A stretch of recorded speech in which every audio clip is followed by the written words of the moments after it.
Hello बच्चों आज हम लोग हिंदी व्याकरण में सबसे महत्वपूर्ण टॉपिक के बारे में पढ़ने वाले हैं। हाँ, भाषा और व्याकरण। भाषा और व्याकरण का संबंध कैसे है, भाषा कितने प्रकार की होती है, ये सभी बातें आज की कक्षा में हम सीखेंगे। बच्चों, राजू नाम का एक लड़का था। वो अपनी माँ से संकेतों में बात कर रहा था। जैसे इस तरह से राजू ने अपनी माँ से कहा। माँ समझ गई कि राजू को भूख लगी है। तभी माँ ने राजू को खाना दिया। खाना खाने के बाद राजू ने ऐसे ऐसे संकेत करने लगा, पर इस बार माँ राजू को समझने में असमर्थ रही। तो बच्चों, तब राजू ने क्या किया? राजू ने अपनी बात तब बोलकर अपनी माँ से बोला राजू ने कि माँ, हम लोग कल पिकनिक जाने वाले हैं, पिकनिक पे घूमने वाले हैं। तभी माँ ने बोला, अच्छा, कहाँ जाने वाले हो राजू? राजू बोला, मैडम ने बोला है कि हम लोग सारनाथ जाने वाले हैं। माँ बोली, बहुत अच्छी बात है ये तो।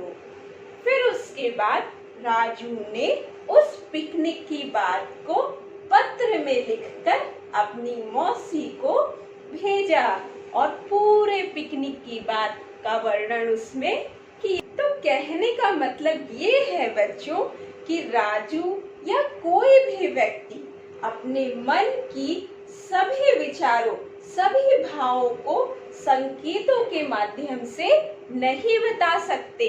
उसके लिए हमें किसका प्रयोग करना पड़ेगा? भाषा। भाषा वो होते हैं जिनके माध्यम से हम अपने मन के विचारों, भावों को प्रकट करते हैं, उसे हम भाषा बोलते हैं। भाषा बच्चों दो प्रकार की होती है। भाषा का पहला प्रकार है लिखित भाषा, लिखित भाषा, और दूसरा प्रकार है मौखिक, जिसे हम इंग्लिश में ओरल भी बोलते हैं। मौखिक भाषा। पहली भाषा लिखित, जिसे हम अपने विचारों को लिखकर प्रयोग करते हैं, लिखकर प्रकट करते हैं। उस भाषा के रूप को हम लिखित भाषा बोलते हैं। जैसे पत्र लिखना, निबंध लिखना इत्यादि। दूसरी भाषा है मौखिक। मौखिक रूप बच्चों वो रूप होता है, वह रूप होता है जिससे हम अपने मन के भावों को बोलकर प्रकट करते हैं।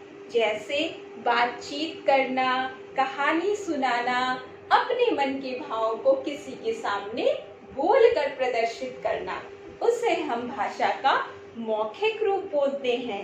जैसे आपका जब मौखिक परीक्षा होती है तो आपसे हम मौखिक रूप से, मतलब किसी भी टॉपिक को हम आपसे पूछते हैं तो आप बोलकर उसका उत्तर देते हैं, न कि लिखकर।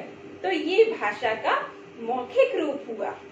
एक बात और बच्चों, भारत के अलग अलग राज्यों में अलग अलग तरह की भाषा बोली जाती है।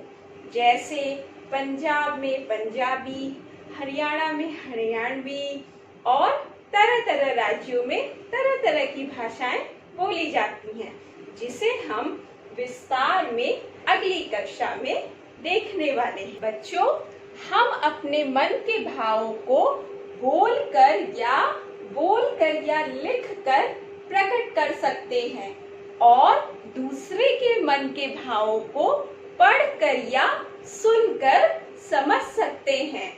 तो इस प्रकार हमने आज भाषा और भाषा के प्रकार के बारे में समझा। अब बच्चों, ये देखते हैं कि भाषा व व्याकरण का संबंध कैसे है।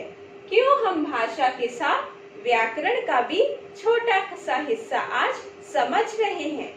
भाषा बच्चों मन के विचार या मन के भाव को प्रकट करना होता है।